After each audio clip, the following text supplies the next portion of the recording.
सुप्रभात। नित्य कृपा, नित्य कृपा।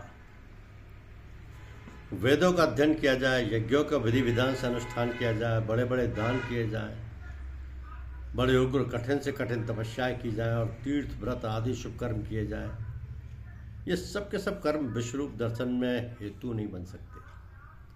कारण कि जितने भी कर्म किए जाते हैं उन सब का आरंभ और समाप्ति होती है, अतः उन कर्मों से मिलने वाला फल भी आदि और अंत वाला ही होता है। अतः ऐसे कर्मों से भगवान के अनंत असीम नव्य दिव्य विश्वरूप के दर्शन कैसे हो सकते हैं? उसके दर्शन तो केवल भगवान की कृपा से ही होते हैं। कारण कि भगवान नित्य है और उनकी कृपा भी नित्य है। अतः नित्य कृपा से ही अर्जुन को भगवान के नित्य अव्य दिव्य विश्वरूप के दर्शन हुए। तात्पर्य यह हुआ कि उनमें से एक एक में अथवा सभी साधनों में यह सामर्थ्य नहीं है कि वे विराट रूप के दर्शन करा सकें। विराट रूप के दर्शन तो केवल भगवान की कृपा से ही, प्रसन्नता से ही हो सकते हैं। गीता में प्राय यज्ञ दान तप इन तीनों का ही वर्णन आता है। 8वें अध्याय के 28वें श्लोक में और इसी अध्याय के 53वें श्लोक में वेद यज्ञ ज्ञान और तप इन चारों का वर्णन किया गया। वेद यज्ञ दान और तप इन चारों का वर्णन किया गया है। और यहाँ वेद यज्ञ दान और तप और क्रिया इन पांचों का वर्णन आया है।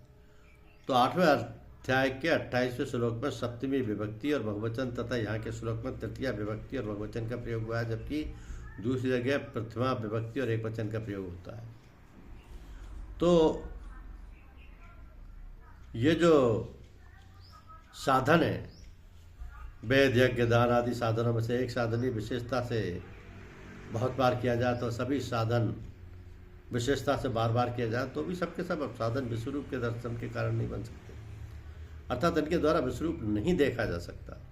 कारण कि विश्वरूप का दर्शन करना किसी कर्म का फल नहीं है। जैसे आप वेद यज्ञ आदि साधनों से विश्वरूप नहीं देखा जा सकता, ऐसा कहकर विश्वरूप दर्शन की दुर्लभता बताई है। ऐसे आगे 53वें श्लोक में वेद यज्ञ आदि साधनों से चतुर्भुज रूप नहीं देखा जा सकता, ऐसा कहकर चतुर्भुज रूप दर्शन की दुर्लभता बताई।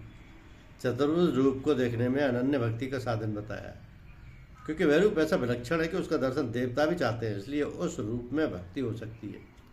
परंतु विश्वरूप को देखकर तो भय लगता है, अतः ऐसे रूप में भक्ति कैसे होगी, प्रेम कैसे होगा? इसलिए इसके दर्शन में भक्ति को साधन नहीं बताया है। यह तो केवल भगवान की प्रसन्नता से, कृपा से ही देखा जा सकता है। मनुष्य लोक में इन साधनों से तुम्हारे सिवा मेरा विश्वरूप कोई नहीं देख सकता।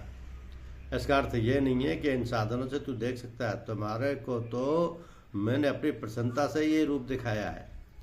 संजय को जो भी विश्वरूप के दर्शन हो रहे थे वह भी व्यास जी की कृपा प्राप्त दिव्य दृष्टि से ही हो रहे थे, किसी दूसरे साधन से नहीं। तात्पर्य है कि भगवान और उसके भक्तों उनके भक्तों संतों की कृपा से जो काम होता है वो काम साधनों से नहीं होता। इनकी कृपा भी अहेतु की होती है। धन्यवाद।